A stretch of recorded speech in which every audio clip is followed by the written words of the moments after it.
All right, good afternoon, everyone, and welcome back to Room 2. We have again with us Scott Carson. He is the president and CEO of We Close Notes, as you can see right behind him there. He has been in the mortgage financing and banking industry since 2001 and an active real estate investor since 2002. He has been actively buying notes on residential and commercial properties since 2005. He also teaches other real estate investors how to invest in non-performing notes. So welcome, Scott. Thanks, man. Brent, I'm excited to be here. Honored to be here. Kudos, everybody join us. Got to give a big shout out to you, Dan, and the whole staff over there for putting this on. Honored to see that this is the second time Dan has been doing it. Dan, came to me about a year ago, was picking my brain on it, and I'm excited to see what he's done with it. So kudos to Dan. We do a lot of online events. I think it's so easy because you can do this from the comfort of your own home, office, the bedroom if you want to, or even your smartphone, which is smart. So I have it streaming on my phone, so when you go off, I can go get coffee, and I can still make sure nothing's going wrong with the session. So it's great. That's exactly. So yeah, so I should dive in. I'll give it to you. I'll jump off. Awesome. So let me share my PowerPoint here with you guys. Like Brandon said, yeah, we've been teaching note investing for quite a while. Active real estate investor. I cut my teeth initially I was a real estate investor, like I said, back in 2002, went full-time 2004. Owned a mortgage company as well. Saw a lot of amazing things between 2004 to 2008. Of course, when the music stopped like that, it changed for a lot of people. And so I started, instead of going out and on the originating side on the mortgage business for investors, I kind of flipped to the other side of the business. I flipped to where I started buying debt. I started, instead of originating mortgages, I reached out to the mortgage companies that I was facilitating those or wholesaling those to and started buying their debt. And the easiest time back then, got into commercial notes, primarily a lot of multifamily notes. Anywhere from your sixplex all the way up to your 300-unit apartment complex. Bought a lot of stuff over $500 million in debt in the last 10 years. And like I said, WeCloseNotes.com, my company. I've got an amazing team, amazing students all across the country. And I want to deliver some really great nuggets to you guys this morning. Or if you're listening to this later on, the replays, I got some stuff at the very end that I'm giving away. I want you to have, and then some other opportunities as well for you too. But I'm a big believer in dropping knowledge here and giving you guys a lot of nuggets today. So you might want to grab a pen and paper, take some notes if you are not doing that already. Hey, trust me, we're going to have a good time this next hour. Hopefully I'll make you laugh once or twice as well too, okay? So anyway, why are you guys all here? Well, we're all here, obviously, for what? Making money, right? Let's do that again. Making money on a Saturday. Saturday in the summer. It's 94 degrees outside right now. It's the weekend before the 4th of July week coming up. What are you doing? You're spending 3 days here with an amazing group of people. 200-300 people. I don't know how many Dan has on here total, but you're getting a lot of knowledge. You're getting a lot of different aspects of it since, I think, Thursday through Sunday. You're here because you're committed. And first of all, kudos to you on that. And but we're all here to add something. We're all here to gain a leg up on the competition. Let's face it. The multifamily investor space is pretty competitive. I think we can all agree. It's getting pricier and pricier. And for you to really tap into and do some amazing things, you've got to kind of set yourself apart or go in a little bit different route of going out and finding deals than maybe the average Joe. And that's one of the things that I love about the note space and buying bad debt is that it gives me a whole leg up, a whole way that 95% or more real estate investors aren't diving into. They just don't spend their time, and it gives me access to some amazing deals 6 to 12 months ahead of the competition and at a lot cheaper price too. So first of all, who am I? Real estate investor since 2002, no investor since 2007. WeCloseNotes.com is my company. You can find so much great information there. I've been called the Love Connection, the Chuck Woolery of ugly paper by Investors Business Daily and the Wall Street Journal. Appeared in Inc. magazine, worked over $1 billion in debt. Featured in Inc. magazine, all the big periodicals. I've been doing this for a while. Not one of these guys have been doing it for 6 to 12 months. I've been around a down and the up cycle we've been, okay? I also have a little podcast called the Note Closure Show podcast. I'm honored that I've had quite a few of the other speakers on my show, or I've been featured on their show. So you're in a good group of great people out here for the most part. But encourage you. We're about to come up on our 500th episode this month, so Pretty excited about that. 500 episodes of a lot of great knowledge. We interview a lot of people on there, and we also provide, specific episodes on nuggets out there. So I encourage you, if you love podcasts, go check that out. I think the other session going on is all about starting a podcast, which is great.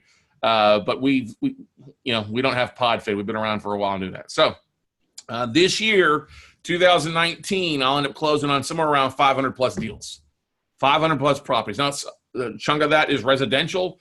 A big chunk of that is different commercial projects, commercial pools that we're looking. I'm looking at a $44 million project right now that we're looking at picking up at roughly 50% of as is value because we're buying the debt at a substantial discount. So last time we did this, I was actually in the Atlantis in the Bahamas in January when Dan did this. And that's the beautiful thing that I love about the note business. And we all talk about that as entrepreneurs. We want to live our life. We want to travel. We want to have a good time. We want to be sitting on the beach drinking Mai Tais, right? And, we all want to do that. I just got back from Europe, spending a month over there. The beautiful thing I'm going to be talking about the note business is you can do this from anywhere, whether it's here domestically, internationally. I've got quite a few clients from over in Israel, Australia, New Zealand, England, Spain, actually, that are buying debt here in the United States. And they're not just buying single-family homes. They're buying apartments because they're dealing directly with the banks. They're dealing directly with the asset managers. It's a whole different ball game out there. So what will we cover here? We'll talk about how to find non-performing notes from the banks and hedge funds. I'll actually walk you through a couple of the processes that we do to find these amazing deals. We'll talk about how we fund these deals with other people's money. We'll also talk about how to flip notes and the other exit strategies that we have with distressed notes, because that's the beautiful thing. When you're buying the note, you become the bank. So you have to think a little bit different than your traditional real estate investor of, I'm going to buy that for the property. No. As the bank, we operate a little bit differently, but he who controls the equity controls the property. And so I love being in a position because, if we buy a note on a property, a building, an apartment, whatever, we come into and say, the first thing we're doing is reaching out to the borrower, hey, let's figure this out, what's going to happen. And especially in the commercial side, you're able to punch a few more buttons that you can't do in the residential side. We'll talk about how we like to focus on rehabbing the borrower versus rehabbing the property. And I'll show you a couple ways to how to build a blueprint for success and some other opportunities for you. So my biggest thing in real estate is that when we want to try to create a win-win-win solution, not only for yourself, but for the banks and the borrowers or the property owners or the homeowners out there. That's our big focus. If it's not a win-win-win, it ends up being a lot harder process for the most part, okay? So the question I always like to ask people on here, because we've got how many people on here I've done deals, is to think about this. I want you to think about, what does your biz look like? Now, when I go out and speak at different real estate clubs, conferences across the country, most of the time we find a lot of people that are like looking for the ugliest property, right? They got that lien on it, right? They're waiting for that window to kind of crash. You know what I mean, everybody? And they're trying to wave their magic wand and turn it from that into this, right? Woo, flip this house, Well, I want you to think a little bit differently. As a bank, I don't approach it on the individual basis. I get all excited about my fix and flips. I actually hate fix and flips. It's not the most effective use of my time. As a bank, banks are not in the fix and flip business. They're in the mortgage business. They're in the loan business. They're in the leverage business. They're in the arbitrage business, taking in people's money and leveraging it out at a higher rate, okay? So they can go out and make these loans and make 800% of their money. Not 7 and 8%, but 800% on their money. All right. So here's what part of my portfolio looks like. That's just half of the portfolio. Okay. I'm all across the country. When I buy stuff, when I come into buying stuff, I look at the individual assets some, but I'm also looking at a much bigger portfolio. I'm looking at a bigger footprint. I'm not looking for the individual tree. Where's the forest I'm buying? All right. And while we do buy one-off assets, whether it's commercial, residential, my biggest goal is I like to buy a bigger portfolio because I get a much bigger discount and I have a much bigger bang for my buck. Okay. Here's another chunk of the portfolio we have. Okay. So that's the thing. We're buying, when I'm just talking the talk, I'm walking the walk. 450 plus notes on our portfolio, and that's constantly changing. Some are coming in, some are going out. Some are modifying, some are getting reinstated, some we're doing short sales on, some we're taking over in operations, some we're foreclosing on. It's just a variety of assets. But I use this, my lead gen, my source is going direct to the bank to buy the note and then become the bank. And I buy it at a discount. We'll go from there. So I've bought debt on a single multifamily homes. This is a small apartment complex in San Diego on the beach. Big apartment complexes, okay, up to 350 units. I bought self-storage debt. I bought medical office debt. I bought long-term care debt. I bought mobile home parks and then mobile homes individually, but mobile home parks are much more profitable. Motels and hotels we've bought debt on and moved stuff like that for. There's a whole gamut of debt investing. Okay, I've even bought debt on a truck. Okay, bought some auto debt. What you have to realize, everybody that's watching this or listening to this, is that you are in the note game. You're already in the note game. You're just on the wrong side of the payment stream. You're paying out most of the time versus taking in. And the bank's always going to get paid one way or another. They're always going to get paid. Okay. So let's talk about some of the basics of investing in notes, because a lot of people get confused on what exactly we're talking about with note investing. Well, as I said, we're all in the note game. When you purchase the debt, okay, we're only buying debt and secure properties, multifamilies, other things like I just listed off, you become the bank. So you have the rights of the bank. You have the right to foreclose, the right to reach out to the homeowners, you have the right to protect the asset security if you need to, okay? You have a variety of exit strategies.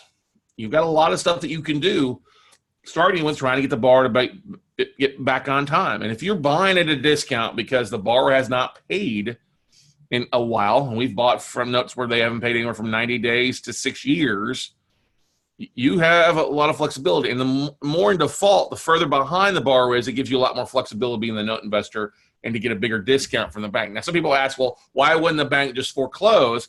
Look, banks are overwhelmed with stuff, residential and commercial stuff. And I'm lumping multifamily into the commercial side of the deal. Yes, it's a residential style loan, but it's a commercial loan product, okay? Yeah, you got to realize that banks are overwhelmed. They like the performing stuff. They don't want the non-performing stuff. So people will drag stuff out. People do things, and they set things at a priority level of their biggest assets and work their way down, okay? Commercial default rates are close to residential. I mean, it's pretty similar. Actually, a little bit higher, ticking up since we looked at some stuff. So if you look at here, here's your commercial default rates, okay? Let's see here. What was this? Yeah, this is basically, I've not pulled the most recent, but so you can see here, I'm going to show this to you. See, commercial default rates were at the highest back in 2010, that's no surprise, right? To the point where they're at basically Q3 of last year, 3.05%, okay? Pretty close to the residential default rates, right? So the thing you got to keep in mind, I want you to think about this. I actually would find it humorous if you all say this where you're at. You no pay, you no stay. Let's say that again. You no pay, you no stay. All right? You guys are in the multifamily space, used to evictions and things like that. But the beautiful thing that's in the note space, that's what you got to keep in mind. Hey, I can work with you, but if you're not going to pay, you're not going to keep operating this property. All right? You're not going to keep being on charges. We're going to buy the note, become the bank, and hey, if you don't pay, don't work out some sort of payment arrangements with us, we'll take the property back. We'll take over payments and go from there, okay? So want to give you some scenarios of some of these assets we bought. This is the 3 Pacific Beach condos in San Diego, like I said, right on the beach of Mission Bay. We bought the note from the Bank of Arizona. These were all $1.5 million condos on these 3. We were able to buy the note at 65% of unpaid balance. Now, the listing price was $1 million, 1.2, 1.5. That was the listing price of value. Could have sold this, but unfortunately, it was dragging out. So the developer has developed all of like Mission Beach, all over the place. You see this similar type of style all across the beach down there in San Diego. They were getting behind. They could not sell these things because they were just dragging out. So we were able to buy these at a substantial discount, okay? First thing we did is we got the lead for the deal. We had a realtor bring, hey, we got these 3 condos in San Diego. We met with the developer, the builder, the borrower, went in and told us what they want to sell them at. Okay, so we put an option on them. Found out that he was in default on these. We reached out to the bank, was able to negotiate us buying the note at a substantial discount. And then came to the bar and said, listen, we'll let you walk scot-free away from these things because I know you want to move on and go do something. Just sign the properties over to us and you can walk away. Sure enough, he was like, oh, my God, thank you. Well, we were able to sell these at a nice profit above 65% of value, I mean, of the unpaid balance, which is well below what the value of the property was. So we ended up picking these up closer to 55% of value. Bought the debt at 65% of UPB, but 55% of value. And then we made a nice chunk of change on the deal by then selling it. It was a sale at that point. It basically offered a deed in lieu, took the property back, and then sold it off. This is a 50-unit apartment complex in Arlington. We bought the note on this property, the Silver Bell Apartments. We bought this one at, what would we buy it at? We bought it at 68% of UPB, which was roughly right around 60% of value. It was fully operating, just had bad management in place. We were able to negotiate with the borrower on this one, take the property back as well, regentrify it, got it up and running properly, and then sold it for a nice chunk of change. We see a lot of small units, small apartment deals right now, 20 units or less. This is an 8-unit in San Diego. Borrowed $600 on this one, and a first and a second. This was Capital One. Value on this one was like $700,000 when we first bought. It's probably closer to $1 million now. But we were able to buy this at 50 cents of UPB. The bank was just ready to get it off their books. So we bought it, at like $325. And I actually flipped this to another investor for a quick $50,000 in profit on a wholesale deal. We bought the note, and then they funded the deal, and we just transferred the documents at closing to their entity. And it was a win-win for us to keep that one. This is a 16-unit apartment complex in Dallas. We bought the note at 65% of value. It was fully encumbered. I mean, they didn't have any equity or anything like that, so we still got a good deal. It was fully occupied, but once again, we were able to come in at a cheap enough price, and it was a double plus. It was a nice 20-plus unit cap rate to us once we were able to take the property back, the cash flow and stuff like that. So great deal. Great thing about this one, this was the borrower. This was trying to sell the property, and you've seen 16 units. Okay, great. Trying to sell it on LoopNet. At a realtor trying to help out that. I'm a big believer LoopNet is where commercial deals go to die. But with what we do, and we'll look at LoopNet, look for short sales, or look for distressed sales. So it's been on there for a while, and then we'll reach out to title companies or the realtors to find who the bank is, and then we contact the bank and get an even steeper discount and turn it into a deal. So it's one of our favorite strategies of doing it. When you've closed enough deals with these different banks and hedge funds, your phone starts to ring. And this is a deal, I got a phone call one day from an asset manager at a bank, won't say who, but he's like, hey, you've closed some deals with a friend of mine. He told me to give you a phone call on this one deal. I'm like, okay, what is it? It's, not a big place. It's a small apartment complex in West Palm Beach, Florida, right across from Racetrack, 6 units. The borrower owed $490. When we saw the property, we thought it was valued about $240. Now, they had it listed for a short sale at $300. We were able to negotiate down. It was actually over 90 days of negotiation back and forth. We offered $175 to begin with. They didn't want to take it. Okay, we followed back up 30 days later, offered still $175. They didn't want to take it. They wanted $240. Eventually, we got to the end of the year, and they're like, okay. I reached back. I said, I can close it for the end of the year, get it off your books. They're like, okay, take it. So the beautiful thing, we bought this thing for $175. We took it over in receivership because the borrower filed bankruptcy, and we were able to take it over receivership. We started collecting rents on the thing for 8 months and continue the foreclosure process so that we sold it 8 months later at auction for a $310,000 price point. So, yeah, we made $135 plus 8 months of rents in it because it was fully occupied when we bought it. So win-win for us on that one. Great returns. That's one of the things I love about the note business. We're not doing anything to find a single cap rate. Rarely do anything under 20% cash and cash return to us, just because the fact is that we want to make sure we're getting the discounts and flexibility on that. So let's talk about finding note deals. Where do we find these deals? Well, you're not going to do it by sending out letters, postcards, or posting signs in intersections. I kind of chuckle when I see that because that's the old way of marketing. That's the old way of doing business. It's the 21st century, everybody. You got to have an idea. You got to learn how to get this stuff done. You've got to kind of run screaming from the old way of doing business into doing the new way of business because it's all about relationships, but it's also about marketing. Okay, so where do we find these deals? Let's talk about how we find these deals. We find these deals obviously from banks directly, different hedge funds. Servicing companies, we find quite a few amazing deals for servicing companies, not only residential, but also commercial deals. We find these on auction websites, auction.com, DebtX, First Bankers Financial. We find some deals out there that are trying to sell traditionally, and since we come contact the bank, we give them at a better price. Mortgage bankers, we actually track down those that are originating loans on apartments and say, hey, what do you have on your books you've originated that you're looking to get rid of? What's been anything that's been bad? Is anybody robbing from Peter to pay Paul? Anybody trying to use their apartment as an ATM and not pay you? Okay. We also find a lot of stuff from private sellers. People have lent on apartment complexes. Okay. Lent on other properties that they want to get something back and willing to take a loss and go from there. So we're dealing direct to the source. We're not going through brokers for the most part. We're dealing direct with the source, which gives us a lot of flexibility on things. So if you think about this, everybody talks about there's going to be a downturn. Now, is it going to be all over again? Are we going to see what we had happen over a decade ago happen again? We're going to see some of it because these days they've reinvented subprime mortgages. They now call it non-prime. They got really original on that, okay? There's 100% financing back.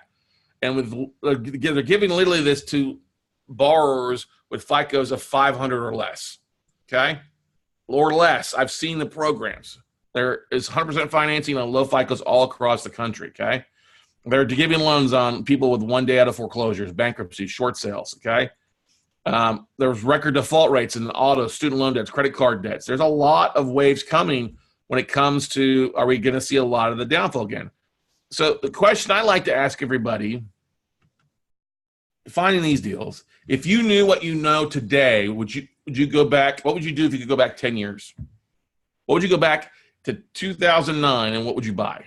Well, for me, I'd buy a whole lot more debt than what I bought back then. I bought quite a bit, but I'd be like double fisting it, just boom, boom, boom, boom, buying as much as I could.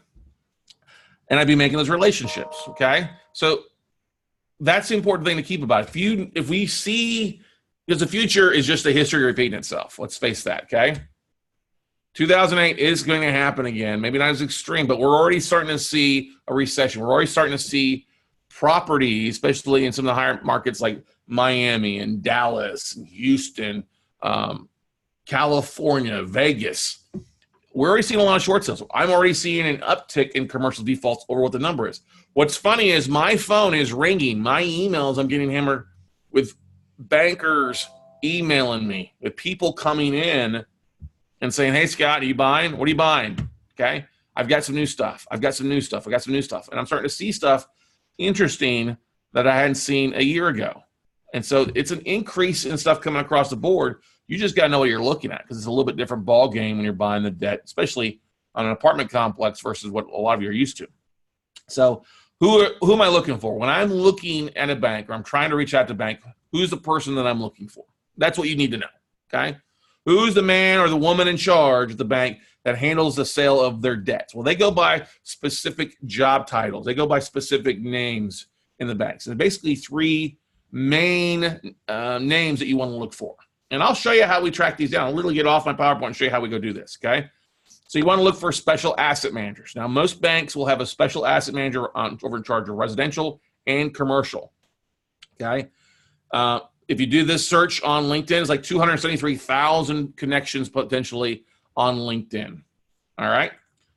They also go by special assets commercial. If you just do a search for that, they'll show you roughly 28,000 connections. The number is a little bit reduced. It's 1/10 of it, but that's pretty normal, okay? Special assets commercial, do a search for that, okay? Secondary marketing managers is another title they go by because it's the secondary marketing side of the bank. 1 million plus connections potential out there, like 1,024,000, something like that, when I did the search, to update the search a few minutes ago. Okay. Then you can also for chief credit officers, chief credit risk desk. There's 124,000 connections on LinkedIn that have their title. Those titles right there, if you reach out to people, are phenomenal. You will find stuff there. You can do that from anywhere, from your smartphone, from your laptop, do it while you're sitting there. This is one thing that we still do to this day as we're searching. I mean, I've got over 8,000 database of over 8,000 asset managers, special asset managers, secondary marketing. They don't always have something every month, but an email blast out to those people results in something each month. Not every institution is going to have something every month or every quarter. But when you put enough people together and you drop an email and you just follow up, boom, or you use LinkedIn to leverage, build your database, it's a phenomenal thing, okay? So we've bought debt, commercial debt from a lot of people. Capital One, Wells Fargo. Bought a 75-unit apartment complex from Wells Fargo multifamily down in Laredo. Got that at 65 cents on the dollar UPB, but it was at 56% of the fair market value. U.S. Bank. I bought a lot of stuff from a lot of people, okay? So don't let anybody ever tell you that you can't buy debt directly from a bank. You can do it on a daily basis. It's been happening for decades, okay? All that the bankers care is that you can close, okay? All that they care about is the fact that you can actually pull the trigger and a wire shows up and then you're not an embarrassment, okay? So let's talk some more specific multifamily sources here. We've talked about this stuff. Here's a couple things that we use. Banks, if you want to go directly to banks, you can use a service called DistressPro.com. A buddy of mine, Brett Palumbo, developed that great search tool. What it does is it looks at the banks, the FDIC chartered banks, and their quarterly reports and reviews their default rates. And it gives you a ratios on it. Starts to give you highlighting things. Anything that's above an 8% ratio, they're looking to sell. Also, it tracks the reserves that a bank is starting to put away. Because if a bank is going to sell the debt, they've got to offset that with reserves. So when you start seeing a bank putting away reserves, it usually means, A, they're working up to get to a point where they can sell off that debt this quarter, this year, things like that. Now, what's great right now between now and the end of the year, guys, you can make a lot of connections and be ready to rock and roll the fourth quarter when most of the banks start looking to really sell a lot of their stuff off, especially the commercial side of stuff. When you start looking at the beginning of October, November, that's the time to be doing a ton of stuff. Now, don't get me wrong, we're buying notes every month. A lot of people are just on vacation right now, okay? Laneguide.com, we'll dive in, is a easy $165 a year, I believe. It's an online thing. I can type in banks. I can pull up all sorts of stuff. Contact information for the asset managers, okay? It's been around over 40 years, okay? FDIC.gov is a great source to dive into if you want to look at the quarterly reports yourselves. It just is a lot of information. You can go down a rabbit hole with that. But if you're looking specifically, that's a great one too. I've talked about portfolio lenders, people that are making loans. You see a lot of this on the multifamily side. A lot of specific multifamily lenders that are keeping the loans on their books. They're a portfolio lender. Those are great places to go. Scotsman Guide is another one. That's a free report or free website to go to for the commercial side. I'm going to dive into a couple of these here so you can see exactly what we're talking about. Lane Guide also will help you find portfolio lenders as well. So if you're looking at the wave coming, it's coming. It's already building. Many of you probably already recognize some of the signs from there. So what I want to do, let me dive into this here a little bit. I'm actually going to show you how we dive into this stuff here. So let me do a new share here. Pull up my screen here. So LinkedIn, here we are. I'm on LinkedIn. Woo! I love this, okay? 16,000 plus connections. So like I said, easy thing to do. Let's just type in special asset manager. Okay. Just do search. See what it pops up here. Give it a second. Now that just pulls up that. I want to look at people. 369,000 special asset manager. Let's probably change it. Let's try to see if it changes where you make it plural. About the same. So you see real estate development, Ascenium Capital, Special Manager Capital One, Victoria Brown, yay. Okay. The beautiful thing is, this I have the free version of LinkedIn. You can upgrade to the expensive version, but what I love to do, let's just do this here real fast, okay? I'm just going to click on here and hit connect. Add a note. Hi, Victoria. I wanted to reach out to see if you were the correct person.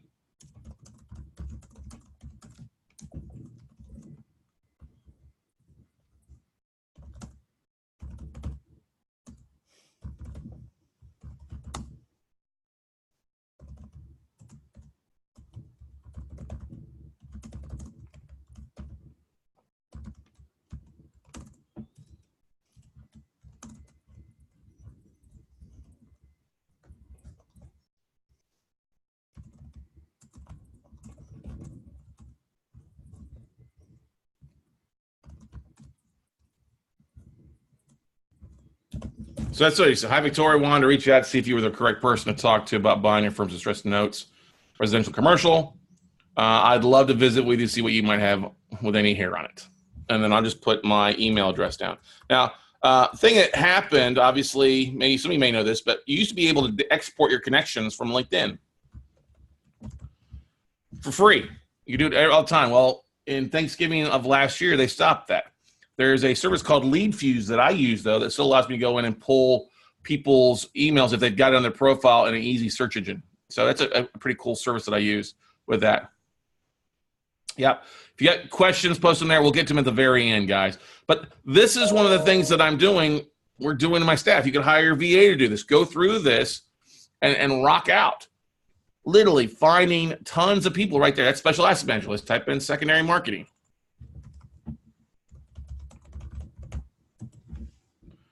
People. Boom, boom, boom.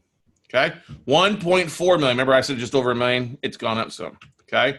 Secondary marketing at Open Mortgage, American Mortgage Bank, Southwest Funding, okay, Amplify Credit Union, USAA, okay.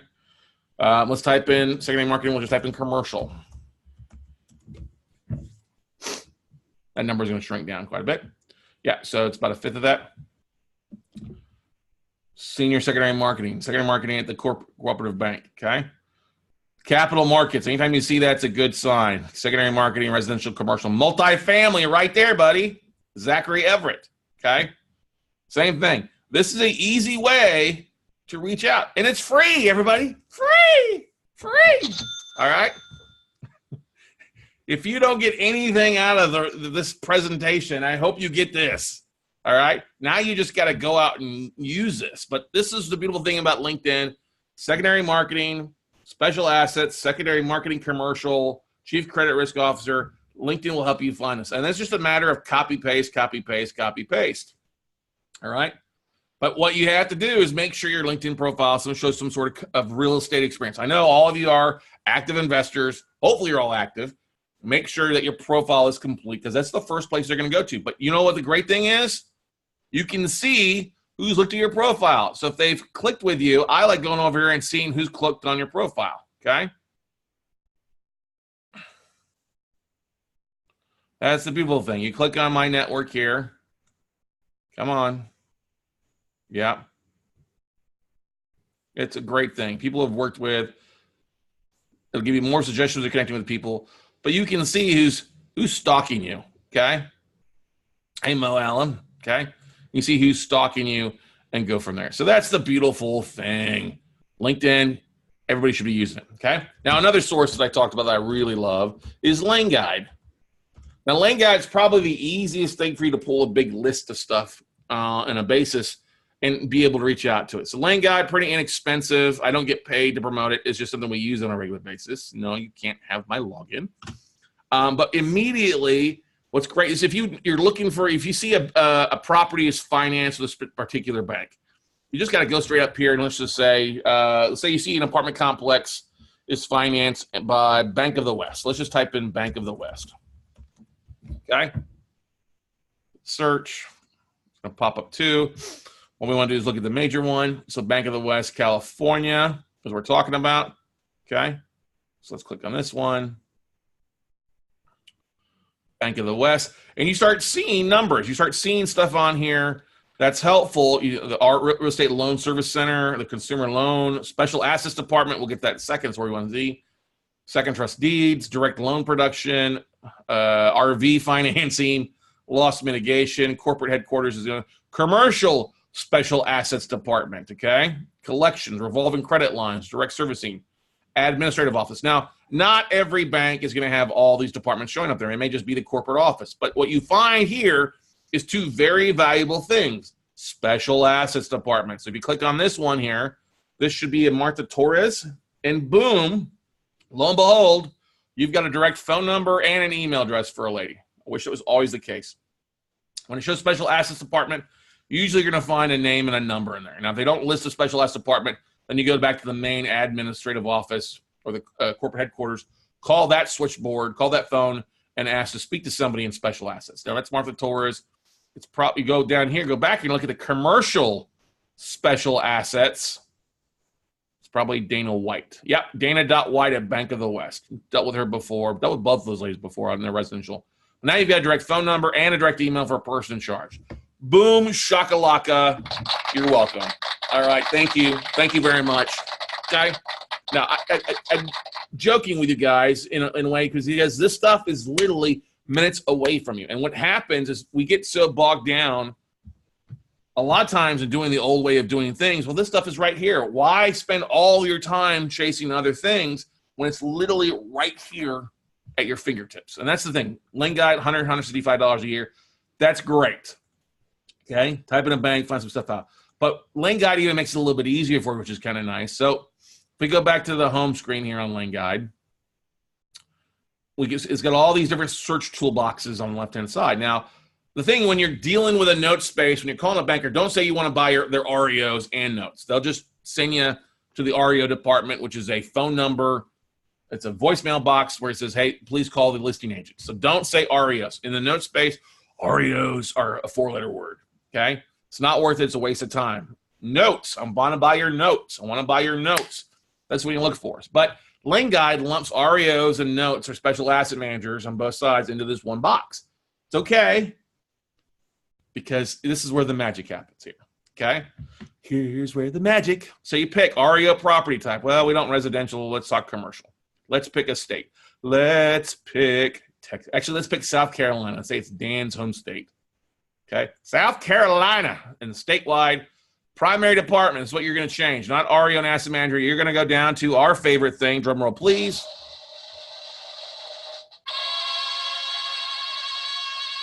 Special assets manager. Company type, I say all types. Now, I wouldn't waste my time calling credit unions. Most of them are going to do it.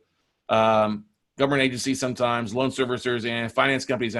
But what the hell? I just say all types, and you can filter through this stuff. So hit search. Now, the beautiful thing, ta-da, come on. Here you go. Look at this, South Carolina. It's giving you a list of lenders that are lending in that state in the categories. You have the bank name. You've got a name over here. Sometimes you'll have an email, but then you have a direct phone number, okay?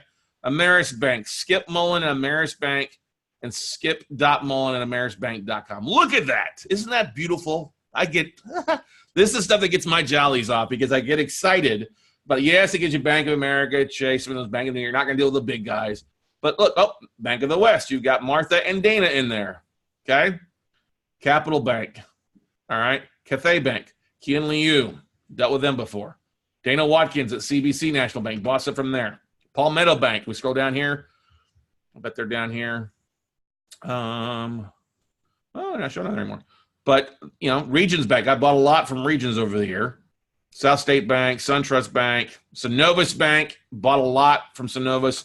Residential commercial loans, they're a great place to do stuff. They sell stuff on a quarterly basis. But this is just doing it for one state. Now, you have a lot of crossover if you're looking at multiple states. But this is a list that you can't really download, but you can copy, paste it in, and then I would have a VA go through and scrub it basically for their information. And then what I want to do is upload name, email, phone number, banking institution, and send an email out. This list is probably 400 names long. Maybe not that long, but 300. But if you're doing this for your top states that you like in and the top markets, you'll add a nice 700, 800 name list that you can market to. Well worth the $165 to be able to access this. So this is what I love about Lend Guide. It's phenomenal. You can also go back here as well. Let's go back to the home thing. The third thing in Lend Guide is just doing a search, okay? Let's go back here and do a lending type search, okay? Lending type search. Pick the state, let's say South Carolina again. Lending type. Well, since we're lenders known to lend in the state or lenders with offices if you want to go knock on them, but lend in the state, and what are we looking for? Well, we're looking for what? Commercial real estate, right? And then we'll do apartments or multifamily. Okay? And I'll do either retail or wholesale. I'll do either. And you do either regulated entities or portfolio notice. So do regulated entities. Okay, let's search. It'll be a big list. So this is just going to give you a list like this where you can dial for dollars. This is a bigger list. I would hire a VA or an assistant go through that to pull information. SunTrust Bank, Atlanta, Georgia. Let's take a look. what they got here for us. Special assets, that's good. SBA, SunTrust Mortgage, Inc., their REO agent, their main office. It's a smaller list, but their special asset list, which is great. Boom. You have a direct number, no email, no contact name, but that's okay. I would take SunTrust Bank special assets and go over into LinkedIn and search on LinkedIn to find a potential contact name there, okay? Great way to leverage the two to really find the right person that you need to talk to, okay? Now, one other thing, let's go back here, do another search again, and just do it for portfolio lenders, okay?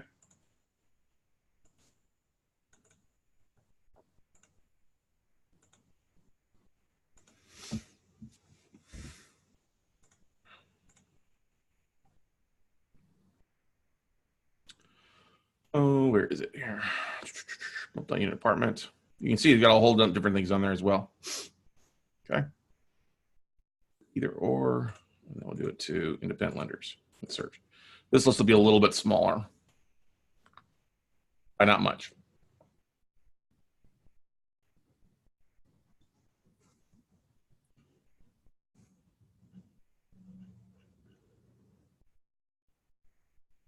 Let's say for Carolina Bank and Trust Company. Yeah, see, something like this, you just got one main bank number. Now, the thing is, they have 16 branch offices in one state, so they're a decent-sized bank. Now, I would not waste my time calling the one-off banks. They're just going to be too conservative in their lending. Now, the nice thing, specifically when you're buying the paper, here's something that most of you may not know, is that if you are getting a higher loan balance, an asset that's got a $500,000 value or greater, or has a $500,000 balance or greater with the institution that's non-performing, if you're going to be buying the asset, buying the note, and working through a deed in lieu or a foreclosure, or it's in receivership, you're taking it over that way, oftentimes the existing bank may consider financing that property to you. They may take the non-performing side and move it to the performing side.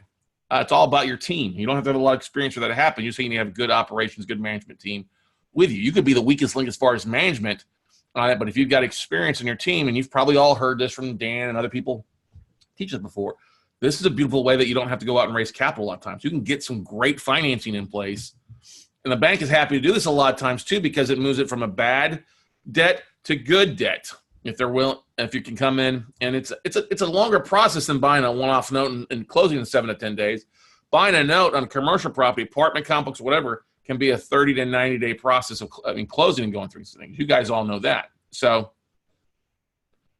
David asked a question: How often does Lane Guide update stuff? Honestly, I don't know that, David. I'm not going to lie and tell you that all of the emails are going to work properly for you, because there's movement, people changing locations. They're not going to be as fast as jumping on LinkedIn. But that's why I like to use it. Heck, if it's even good half the time, which is better than that, it's worth using there for you. Okay, because anything, those numbers are going to be roughly the same thing for the most part. And what I do is I send an email out. Here's a little trick. If I send an email and it comes back that so-and-so is no longer with the company, that works in my favor, because then I'll call the corporate office and say, hey, I'm trying to track down David Shentu. I believe David was I used to deal with David in special assets, but I guess he's moved on. Who's in his position or her position now? Okay. So it gives me, even if the email is wrong, it still gives me, it even works in my favor better. Say, I used to work with David, or I used to work with Davina, or whoever the person's name is. You get what I'm saying? That gives me a warm lead in. Okay. Like when I was sending that message to Victoria at Capital One on LinkedIn, right? I used to work with an Amy over there. Okay. She reaches out to me and responds back and say, hey, I used to deal with Amy in special assets over there, bought a lot of stuff from you guys. Yeah, and anytime you can drop a warm name or an asset, great. Now, here's another thing.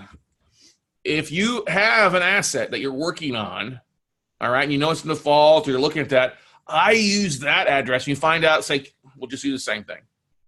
Found out that you're dealing like a 100-unit apartment complex, and Capital One is the borrower on it. I mean, not the borrower, they're the lender on it. Well, I would reach out to the asset manager, and I would actually include the address or the loan name. If I can find out who the borrower is, which is pretty easy with county records and a good title search. Hey, I'm trying to track down, I'm interested in buying this specific asset.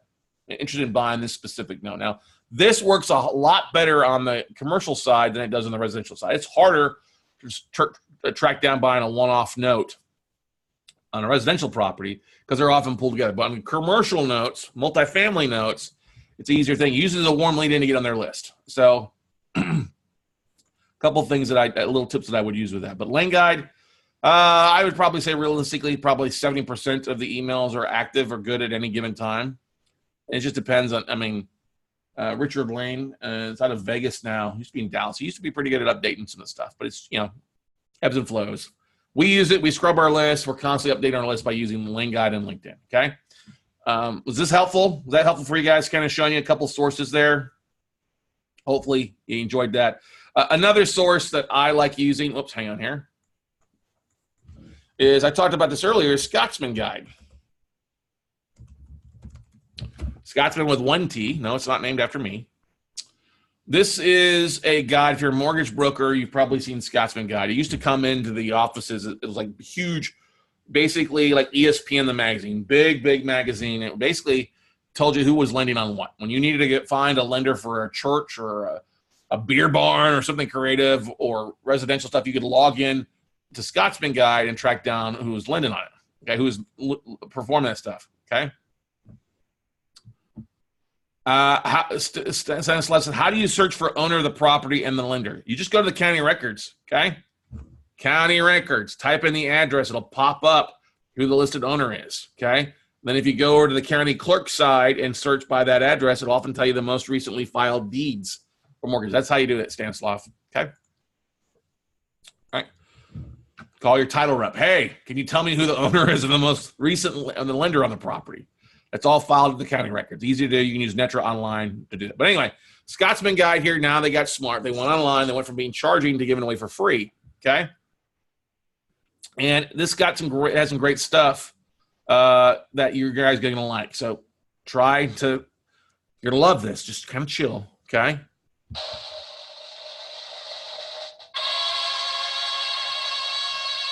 So if you're liking commercial, which we are all greedy, capitalistic commercial investors, right?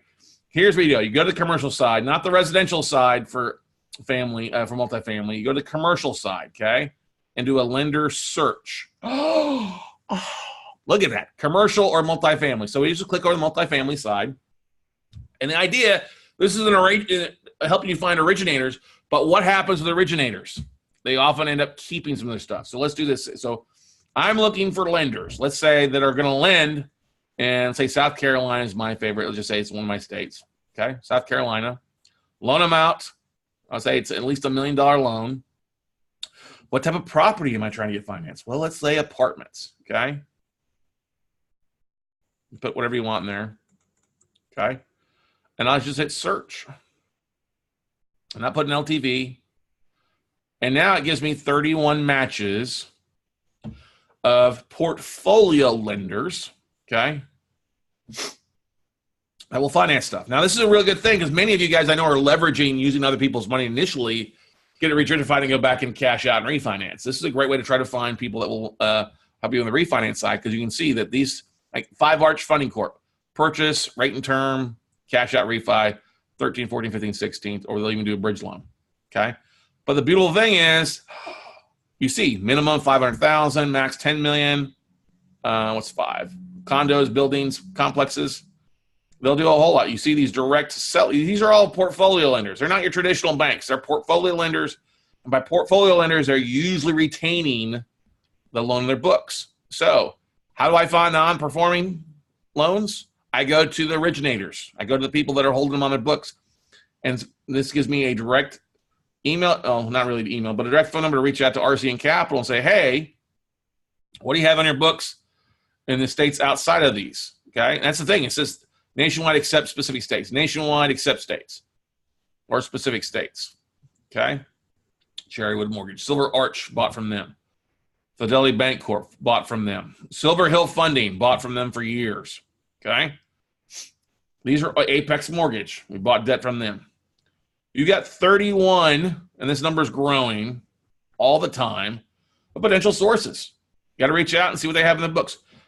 they're not going to have just one deal. They may have a portfolio that you can cherry pick from. Okay? Question. You're welcome, Richard Hall. You're totally welcome. Boom. Good stuff, Scott. Great resource. Appreciate for you sharing. Guys, I'm a big advocate that, look, I love speaking, but I hate sitting through stuff where I'm going to just talk, wah, wah, wah. I don't want to talk theory. I could sit here and talk theory with you all day. I would rather give you some actual nuggets that you can actually put to work, okay? Actual things that will benefit your business today where you can find, because this all comes about finding the deals. So you got some great people on here. You had Julian Sadati talking about raising capital yesterday, one of my favorite people in the world. So many great friends on here that are doing amazing things. But it all starts with finding deals. And let's face it, multifamily is one of the most competitive markets out there. All right. I get phone calls every day from people. Do you have any notes on a multifamily? And I'm like, I laugh. I'm like, if I did, I'm not going to be sending them to you. All right. I'm going to do all the work and just give you the lead. So no, it's not going to happen. Okay. I'm an investor. I'm an active investor in this stuff for myself. Okay. The raising the capital side is the easy side. It's all about finding the deals. And that's why I'm trying to share with you guys these basic 3, 4, 5 ways of finding assets where others aren't looking. I've talked to a lot of apartment investors. When I bring these up, they're always like, oh my God, I never knew this. It's just, I've been doing this a while. Okay. There are still plenty of deals to go around, And I'm a big believer in a term called co-opetition. All right. Co-opetition. We're all competitive, but in the note space, we're all very cooperative because we're working together. If I get a big portfolio of 40 apartments, great. I'm going to reach out to the people that I'm friends with or students of mine or people in my network. Hey, let's take these down and get a bigger discount because we're buying in bulk. It's instead of going to Walmart and buying a one-off, I'm going to go to Sam's and buy in bulk and get an even bigger and steeper discount because I'm direct to the source, okay?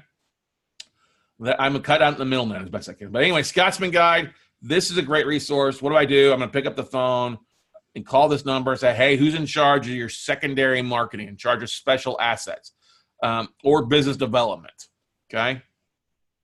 31 sources, 31 flavors of apartment ice cream for you guys today on a summer thing. So Scotsman Guide, let's talk about Scotsman Guide, great resource. Another thing on here that's really kind of cool, go back to commercial.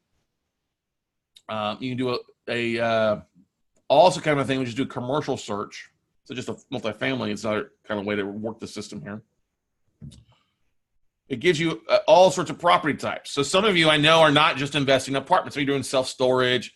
Some of you are doing mixed use, land, whatever you want to, hospitality. You can also search for lenders who are doing that stuff here too.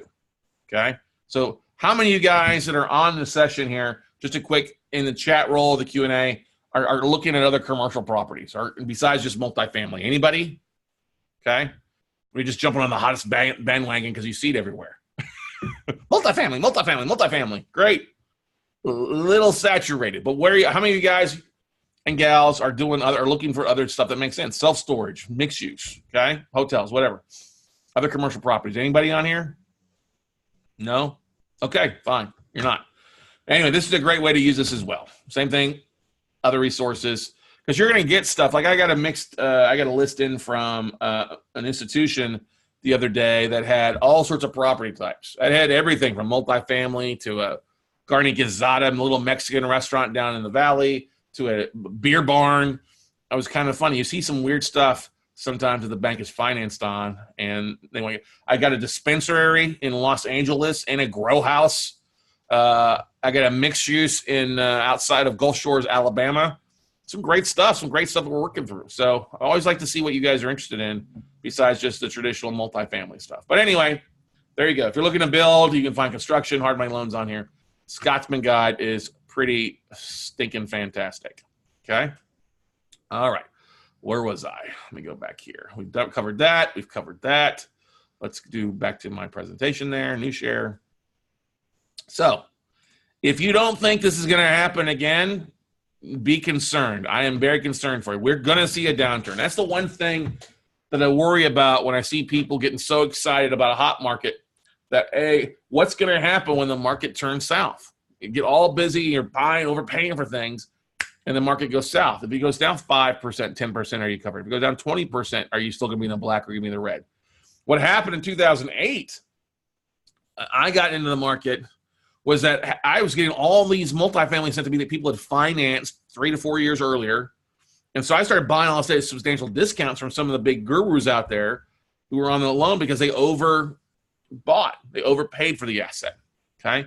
Their main strategy was to get it bring in private people's money, get a traditional loan on it, wait 3 to 5 years, get refinanced, go from there. And that's not the case that worked out. So be careful when you're looking at your stuff. Be careful what's going on in the market. Make sure you're researching. Make sure you're talking to people and seeing what's going on, because let's all agree, some crazy shit will go down on Wall Street, and you want to make sure that you're not sitting there with no toilet paper. So let's talk about funding these deals. Same thing many of you are used to, raising capital, okay?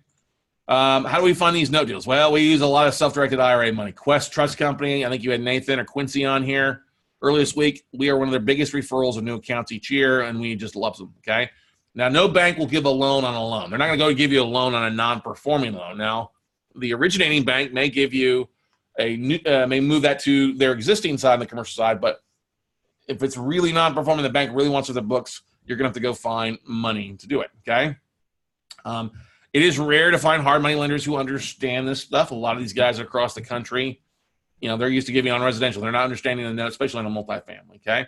But your guys are all raising other people's money. It's the same with buying notes, okay? We can raise a lot of capital. Paul asked, are there any licensing requirements for buying and selling notes? On the commercial side, no license required on the commercial side. Residential side, you need to be licensed in a few states, either as a licensed mortgage broker or licensed debt collector. Like Illinois, if I'm buying residential loans in Illinois, I have to be a licensed debt collector, and there's about $750 fee once every 2 years. And if I'm buying residential loans in Georgia, I need to be a licensed mortgage broker there, unless I'm using my own IRA. So it's a state-by-state level. I will tell you this, you should be servicing your loans with a servicer. Probably shouldn't be trying to handle everything yourself. A servicer will cover you in about 80% of the states if you've got a licensed servicing company handle your stuff, okay?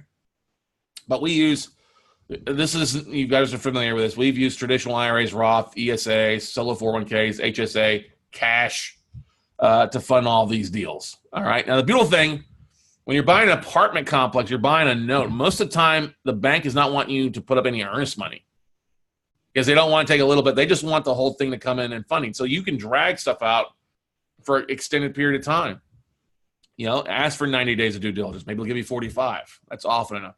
Now, the tricky thing is you're not often going to get the financials on a non-performing note. You may need to recreate those in some sort of fashion. So that's why we like to look at LoopNet a lot of times for commercial assets that are pending, because oftentimes they're listed on LoopNet, they'll have the financials, and we can really see what's going on with the place to help us raise capital. Especially we use it as a tool when we're negotiating with a bank if we get a bigger discount, okay?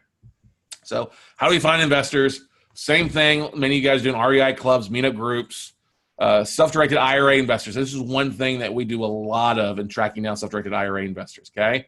Now, I don't just like to go out, hey, at the local meetup, fund my deal. I do something a little bit different than most people. We go direct to those who have pulled the trigger, because I don't know about you, it's difficult raising capital when you get a bunch of tire kickers. I like to deal directly with people who have pulled the trigger on deals. So I jump on the local county appraiser accessors websites, and I track down self-directed IRA investors who pulled the trigger, either in buying assets and funding it for the other IRA or lending money on it. I'll get to that in a second, how we find that stuff, okay? Let me go. Actually, I'll go to that right now. So you're going to like this.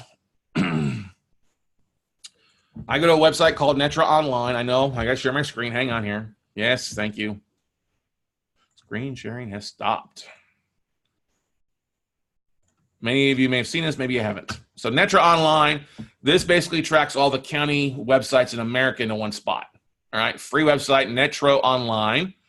Go to Public Records Online. And let's pick a county. We'll pick Texas, because everybody loves Texas, all right? All right, we'll talk about Travis County. Say I want to find people in my local county who have pulled the trigger locally. It might be willing to lend with me. Now, what do we know about self-directed IRA investors? They've real estate investors, because 99% of them that have a self-directed IRA are real estate investors. They're looking for deals. And the most important thing, money, money, money, money. Money, money, money, money, money, okay? They've got the money to do it. So click on Travis County. Now there's two, the clerk and the appraisal district. I will first go to the appraisal district because that's the easy thing. So I'll just go to data online, click there. Not every county in America will allow you to search by borrower's name. So that's the thing I keep in mind. If it doesn't let you search by borrower's name, it will if you go down to the actual office, but online, a lot of them limit, especially in California. Hang on. So property search, I'm going to type in just Quest, let's just say Quest Trust Company, okay?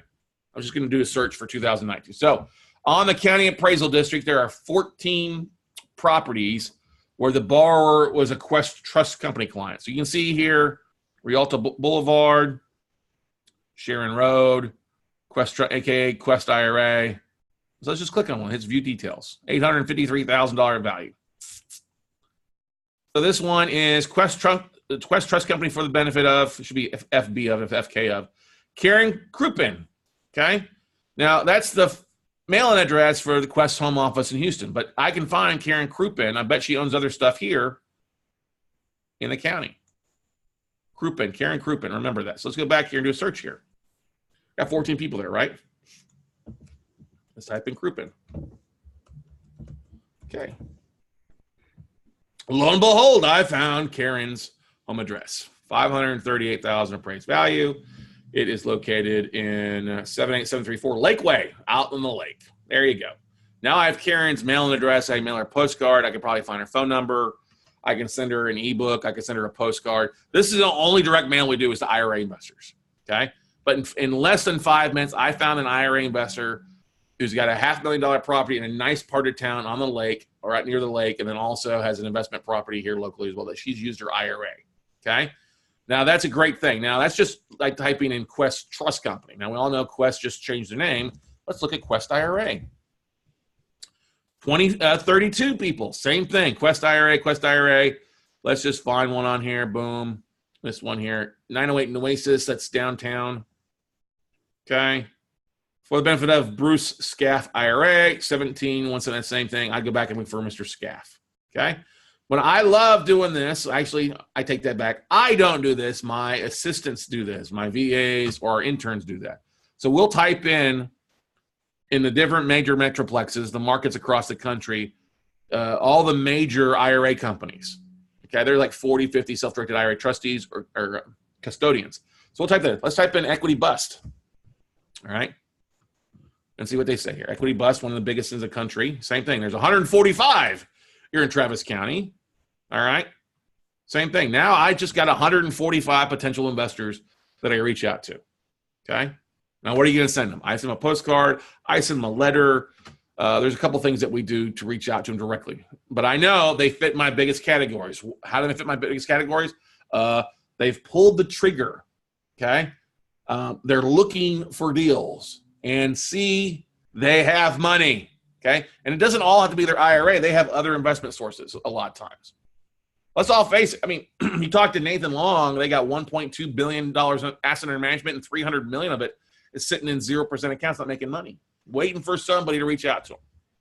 So I like reaching out to them directly. Hey, came across your stuff, public records, love to visit with you, see if you're looking for more deals. And that's one of the great things that we do. But we love doing that. That's the appraisal district, okay? And you also do the county clerk. Richard Hall, if I heard you right, why are self-directed IRA investors, account holders, the only direct mail you other lead gen? No, I don't have to, Richard. I don't have to send any postcards. Why am I going to send a direct mail piece out for potential buyers for one deal when I can get a bank to send me thousands of deals over the year? Okay? I don't want to waste my time mailing thousands and thousands of direct mail pieces. It's a waste of time marketing for what, a 1 to 4% response rate for one deal maybe? Screw that, dude. I want to go direct to the source. I want to go to the banks and get one. If I can get one bank connected with it, they're going to feed me deals every time. I don't have to go rinse and repeat every month. I don't send direct mail. I don't waste money doing that. I'm sorry if you're doing that. I just think it's the old way of doing business. I want to work smarter. I want to send an email blast out to asset managers and get people to respond to me. Okay. I build a list of emails, build a list of contacts using the exact things I've showed you today so that I don't have to work. So I don't have to sit here and be licking stamps for my staff or paying thousands of dollars each month for stuff that's not going to work. I want a high effective rate. I want to use email. I want to leverage those emails on LinkedIn and track down those people. Like I said, I don't want to have to reinvent the wheel every month. Email blast out to 8,000 asset managers, 4,000 asset managers. Get response rate. People will send you stuff on a regular basis. I want to work smarter, not harder. And I'm not trying to offend anybody who's doing a lot of direct mail. If that's your choice of doing things, fine, great. But if you're looking for deals, it's the 21st century. You have to do things differently than you've done in the past. Okay? Hey, the great things about an online summit, a lot of people come and learning. But if you're still doing the same things and chasing the same markets and the same type of deals, it's saturated, okay? It's saturated. You got to work smart. You got to get outside of all the same stuff that everybody else is doing and be differently, okay? Yeah, disappointed, exactly. But that's why Dan has me on here. That's why he has me talking about notes, because it's a different way of getting deals. But everybody's in the note game. Every bank has apartment loans. Every bank has defaulted debt. It's just a matter of reaching out and getting to the right person and saying the right things or the wrong things, okay? Sorry, that's my little stump horse there. Somebody's questions here. You're welcome, Denise. I like that. You're welcome, Richard. Okay. Now, the only direct mail we'll do is, like I'm showing you right now, is out to these sources. So what if you want to find people who have lent money using their IRA? Well, we don't do the appraisal district because that's our property. We go to the clerk and we do a deed search. Okay. Yeah. Click here, acknowledge. I'm doing the same thing. Okay. We're going to go to real estate. Where is it? No. Come on, log in. Oh, Travis County getting sneaky. This is different. Okay. Let's go back here. We'll just go back to Metro Online and hit a different one. So let's pull up a different county. Let's do a different state. Let's do Florida. Florida. And we'll go to the Ratland County, Orange County. For Disney World. God's waiting room. Florida. Click on here. Same thing. Property appraisal. The recorder's office, controller's office. So we'll click on there. This is going to blow your mind. Mind blown. Okay. So your recording date here. Last name, let's just type in new views, or let's type in equity trust. And we'll do a start date. Let's just do the beginning of the year, 01/01-2019. And the end date, 06-19-19. Okay. Equity trust, we'll hit search. I did enter. Oh, yeah.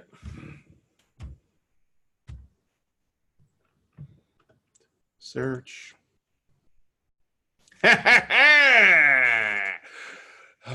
I get excited. Woo! So you can see right here. Look at this. Let's click on this one. Jeff Weeble IRA. Oh, it's such a beautiful thing. Okay. Jeff Weeble's IRA Equity Trust Company lent money to Stephen Rotz. Okay. Let's look at the actual deed. Oh, I love it. I love the smell of IRA in the morning. Yes, I'm a D. I'm total. Okay. See, equity trust for the benefit of Jeff Weeble, and that's the address for the IRA company. But left money on this thing. Oh, it's a quick claim. They deeded it back. Oh, look at that. Yeah. Let's go back here. Let's look at another one.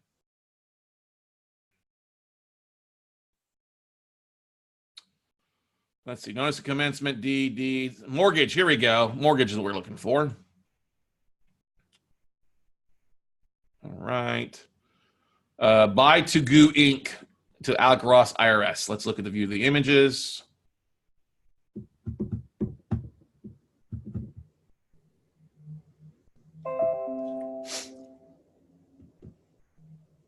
All right. So here we go.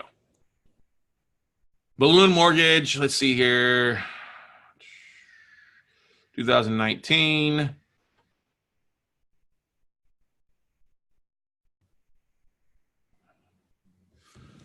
Or did I miss it in the first one? They usually give you the number and everything like that. Here you go, Stu. The benefit of Alex Ross IRA, same email address there.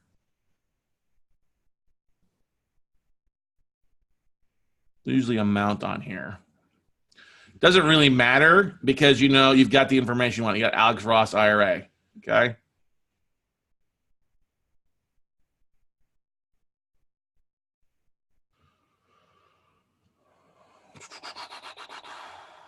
Now, it often gives you a couple contact addresses on here too, okay? Corporate seal, buy to goo. All right, let's look at this. A $621,000 balloon mortgage, okay? There you go. Boom shakalaka. Lots of great stuff there, right there, okay? So that's the thing. Free. This is all free for you to do. No cost, but one of the best ways to find people, and I guarantee if you send them a letter, say, hey, I came across that you made a loan or you bought a property with your IRA. I'd love to visit, see if you're looking for more deals, okay? Something simple. We're not soliciting.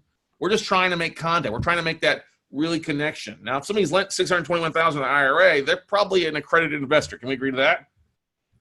You're not going to waste your time with people who have like $5,000, $10,000, but you never know. Everybody's a buyer, everybody's a seller, and everybody's an investor, okay? So deed, satisfaction of mortgage. Here we go. This is a good one. They got paid off. I really like satisfactions. Can't get no satisfaction. Okay, here you go. See, Adam Sherman, so Sherman Adams, basically, oh, this is beautiful. Beautiful. Satisfied a mortgage. Okay. $106,000 mortgage. Okay. Sherman Equity Trust for the benefit of George Kern IRA. Okay. Boom, shakalaka. A one-page satisfaction. We do these all the time for when loans get paid off, but he got $106,000. He satisfied mortgage in his account. Let's find something. Let's find something for him investing. This is February 21st of this year. Okay. Hey, Mr. Adams, excuse me, Mr. Adams, are you looking for more deals? I see you look like you use your IRA to fund it or lend on something. I'd love to visit with you, see if you're interested in doing more deals because we are a multifamily or real estate investment company doing deals in Orange County, Florida, and the surrounding areas, and would love to visit with you. Okay?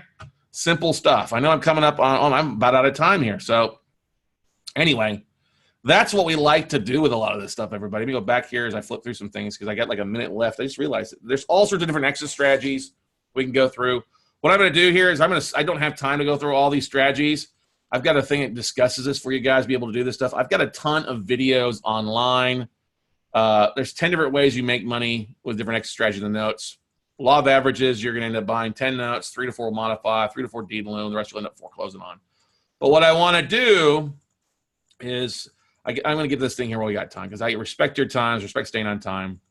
We have a lot of great deals. We raise a lot of great capital from doing the things I showed you this morning. There's plenty of deals out there for everybody, okay? I will tell you this, banks often, the asset managers have a serious problem having their head up their ass because they don't move quick enough, and that leads to opportunities for us. Banks hate REOs.